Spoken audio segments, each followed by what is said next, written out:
Over the next few segments, we're going to take a look at the effect that AI is having on society. We're going to look at the cognitive and we're going to get into dementia. Yes, dementia. But we're also going to talk about early cognitive decline before dementia is even diagnosed. It's really very serious. We're also going to look at the social, cultural, spiritual, emotional aspects of this. And in the course of what I'm going to show you, you're going to learn about a few parts of the brain, what they do, but we're also going to learn about preventative things like dementia. And AI, if not used the right way, is a huge contributor to dementia. Huge. I can't overstate the problem from the research that I've accessed. And we don't even have long-term studies yet. 20 years from now, when we can start attaching longitudinal studies rather than cross-sectional studies, the information I think is even going to be more dire. But then there's also a diabolical reason why this is happening. And we're going to get into certain aspects about societal manipulation. You're not going to want to miss this. And particularly if you're a parent, a grandparent, the effect on kids, if you're looking at yourself. AI is destroying the brains of adults and kids. It's also making perverts out of people. Now, should we abandon AI? No, I'm going to be talking about how you responsibly use AI without suffering these detrimental and catastrophic side effects. And I'm back in my wheelhouse here as a former researcher, teacher of stat research and psychology, and we're going to get into it right here, right now on part one. And first, I wanted to let you know that we have something here that I have to tell you. Uh, People are nuts. Now that you know about these products from Nanosoma, you're nuts if you don't use them. Boosting the immune system. Over 30 studies showing the validity of this. It doesn't cure anything, but it does make a huge difference. And you don't have to have the same conditions because we're boosting immune system, which is generally applicable. Then you've got the second product, which is the topical gel. I used it to overcome stuff like with my knee and my shoulder, where I'd had injuries and I couldn't do certain things in the gym. Now I don't really have limitations. Now, my worry is with regard to muscle strains, hamstring pulls, and all that stuff associated with athletics, but not with aging joints because it produces pluripotent stem cells, which regenerates. And regeneration, if you ask Dr. Levin from Tufts University, is a huge part today of medical research. And then finally, you've got the skin cream. It does help you with fine lines and wrinkles, but if you're not into the, shall we say, more egocentric part of this, you look at cuts and burns, healing time dramatically reduced. And again, more studies to this effect too. This is the starter pack, reasonably priced, 15% off for the starter pack. 15% off retail. Hey, go to iwantmyhealthback.com/Dave Hodges. iwantmyhealthback.com/Dave Hodges. One program note here before we get very far into this. I did a joint interview yesterday with Stephen Benoon, and we were messed with. While we were pre-recording, we were messed with. And the quality didn't come out like I wanted. We have redone some of this, recast it. I have a technical person working on it as I speak, and we're going to repost. And I apologize for the lack of quality. And trust me, it wasn't on our end, and it has nothing to do with my microphone. It has to do with outside interference. Anyway, let's get into this very quickly. I'm going to make a general statement that Dr. Amen, who is the leading cognitive researcher on dementia, has said over and over. AI is destroying our brains. Now, I'm going to qualify this and say it's the wrong way to use AI that is destroying your brains. When they have looked at a controlled study using ChatGPT, Google, and no outside elements to aid in research and creation of a paper, what they found is when they studied the brain, when they used nothing, the brain was engaged 47% higher than ChatGPT, 27% higher when Google was used. ChatGPT, they found 40% less engagement in brain activity. CAT scan. That's how they did this. Google was minus 20%. And like I said, no AIDS plus 47%. The brain is a muscle. And I'm sure you know this by now. If you go out and you're working out on a regular basis, say 3 times a week or 2 times a week, the muscle's going to grow. If you don't work out at all, the muscle's going to atrophy. And by the time you're 70, you probably have lost 50% of your muscle mass, make you vulnerable to falls and so forth and so on. Okay, the analogy fits with your brain. If you don't exercise the brain properly, you're going to see significant cognitive decline until diagnosable dementia sets in. Let's uh, let's get into some facts. It is very possible today, if you take care of yourself, and with modern medicine, despite all the shortfalls of the American medical system, you could live to be about 85. That is very doable. Not smoking, that kind of thing. We know all those things.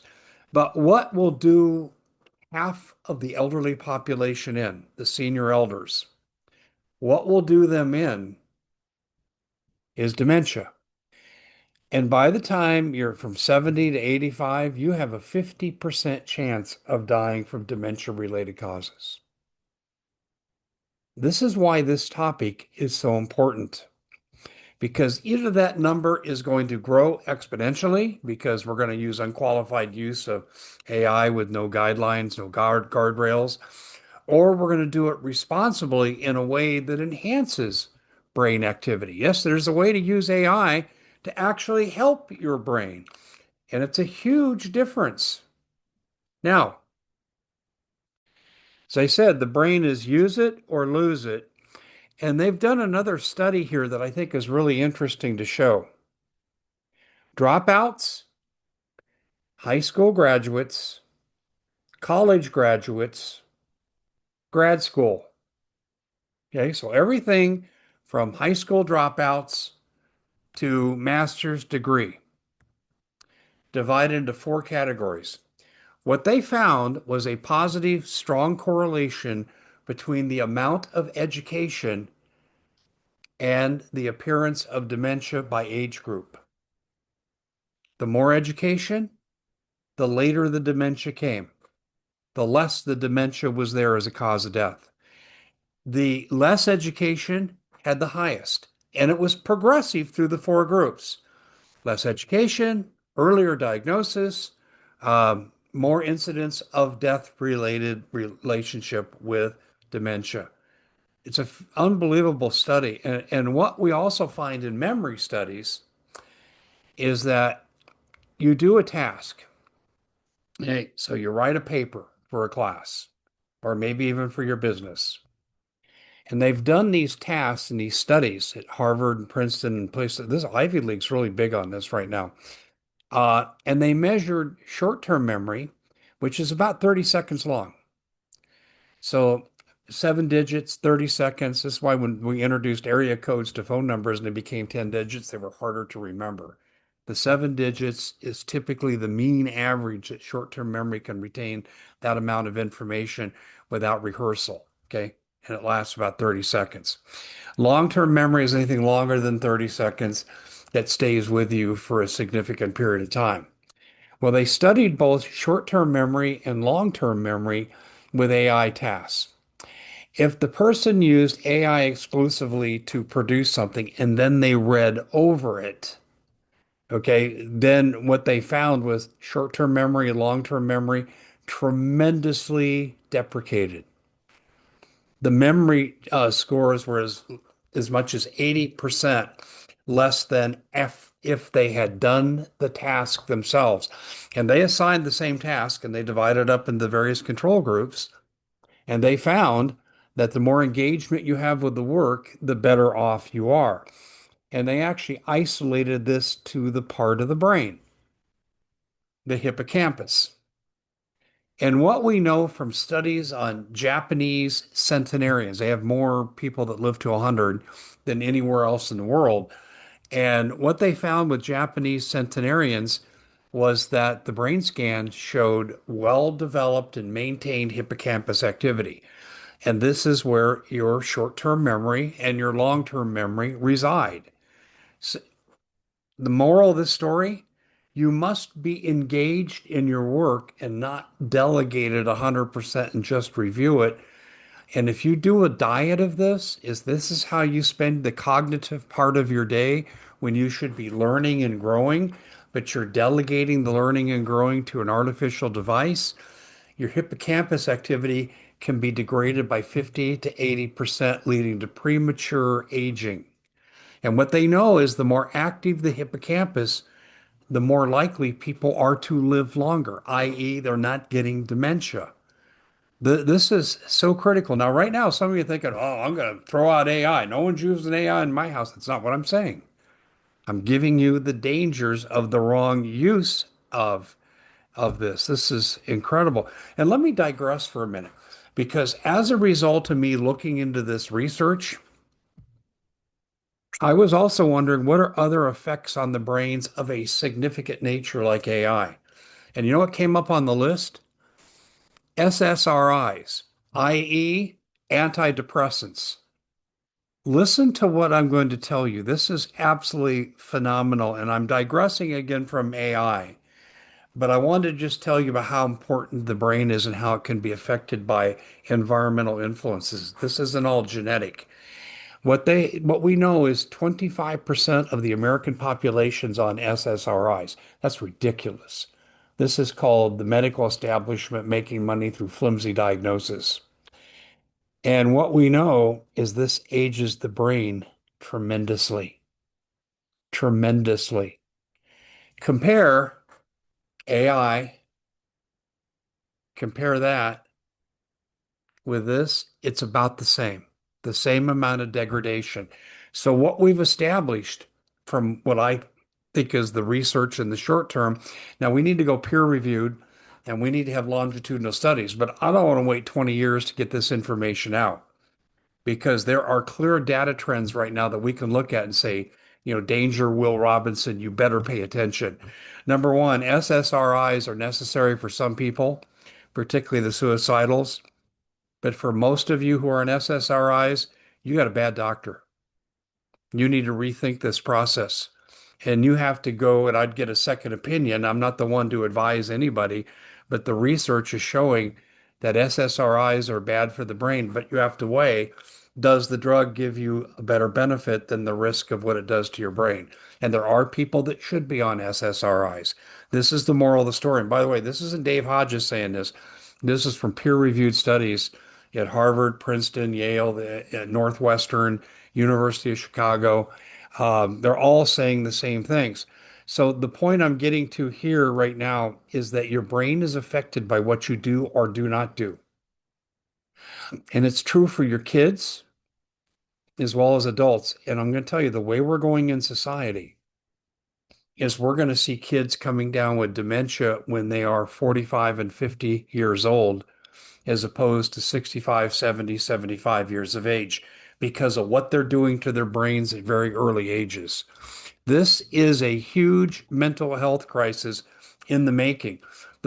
In 20 years, when we have the longitudinal studies, everyone's going to throw up their hands and go, what the hell were we doing? But by then, it'll be too late for too many people. We need to really rethink it. And we know how to use AI appropriately.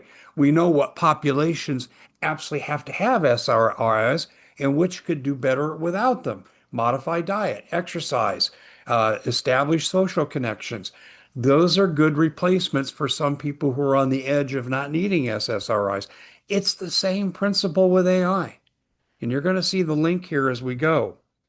Um, the problem is worse in men than it is in women. But women, you are prone to this as well too.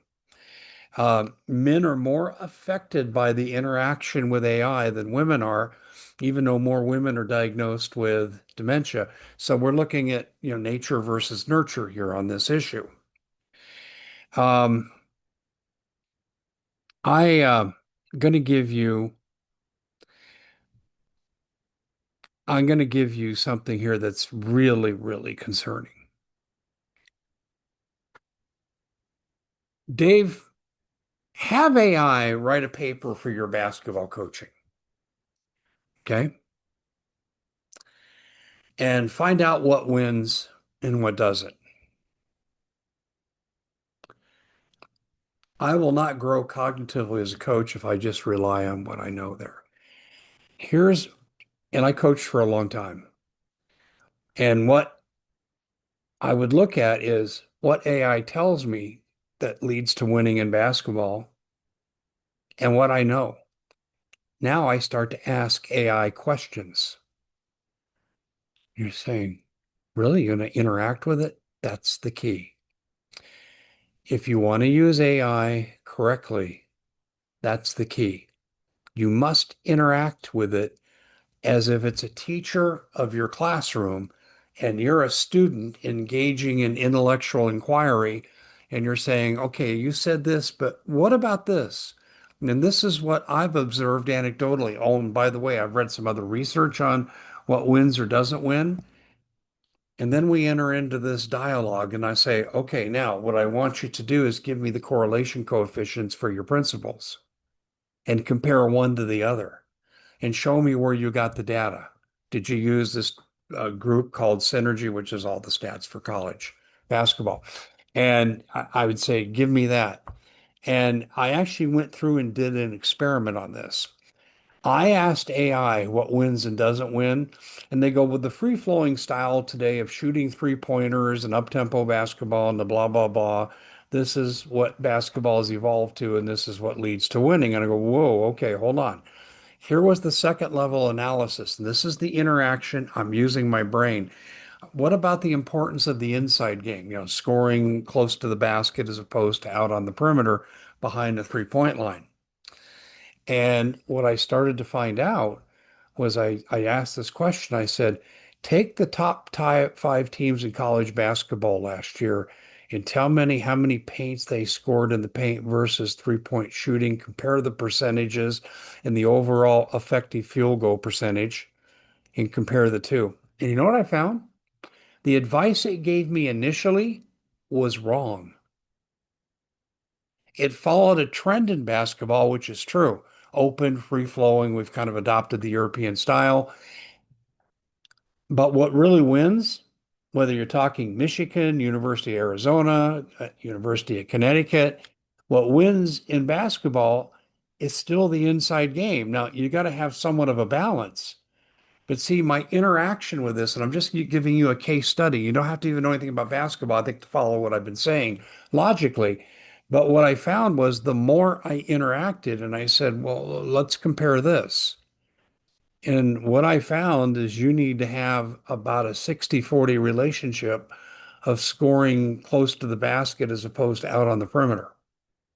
And then there become other variables you can add in too, which could guide someone's coaching about how much offensive rebounding is worth and how do you teach it. And then you start interaction even on a third level now. Now, that kind of interaction example, that case study that I just went through, it's not anecdotal because I had real data here, correlation coefficients. I'm actually thinking about writing a book on it, believe it or not. How to use analytics to guide your coaching. I don't know if there's a market for it. I guess I'll find out. But what I'm telling you is I helped my brain because I engaged the hippocampus. I also used judgment because, well, wait a minute here. I want to know about this. And let's compare data of one aspect to this versus another aspect. Okay. Now my prefrontal cortex, which involves judgment, it's now involved. Okay. And I started to see, hey, I'm asking good questions. Uh-oh, I got a dopamine hit from my limbic system controlling emotions. Dopamine, your happy chemical. So now the brain physiology is coming into play here. And I don't need to be hooked up. I don't have to have blood tests. I don't have to have brain scans to know what part of the brain is affected. I know the research. I've spent my professional life learning this stuff. And so what I found was the more I interacted, the better. And if you interact with it as if it's a person, then you're going to be much better off. But if you say, write me a paper, I'm done. Isn't this great? Maybe I'll change a few words so AI detection won't fully pick it up. Kind of like, how you cheat, right? How they have the mechanisms to catch cheating. Well, they have mechanisms to catch AI now. So some people will get the work, but they'll just rewrite it. And what they still find that people that do that, their memory scores in short-term and long-term memory are a little better if they interact that way, but it's not full interaction. Interaction involves creativity on your side of the fence. And this is really critical. And yet, how many parents know this and they're saying, well, at home, okay, what's your homework? How are you going to get this? Okay, well, AI is a place to start, but let's work through this together. What kind of questions do you think you could ask here? See, now you're engaging your child's brain and it's not doing the damage that it does. But AI, if it turns you into let's just feel good, do it, is wonderful. And we'll let AI do all the work. Use it or lose it. And this is something that I think everyone needs to know. And it affects everybody from age 8 to age 80. Now, I'm going to come back. I'm going to do a second part. There's a social aspect to this. What? Yeah. The way you interact with AI on a social level also can impact your brain. And the creators of AI don't want you to know this. And I'm going to give you a real live example of this. I'm Dave Hodges. This is the Common Sense Show. We'll see you back here again next time.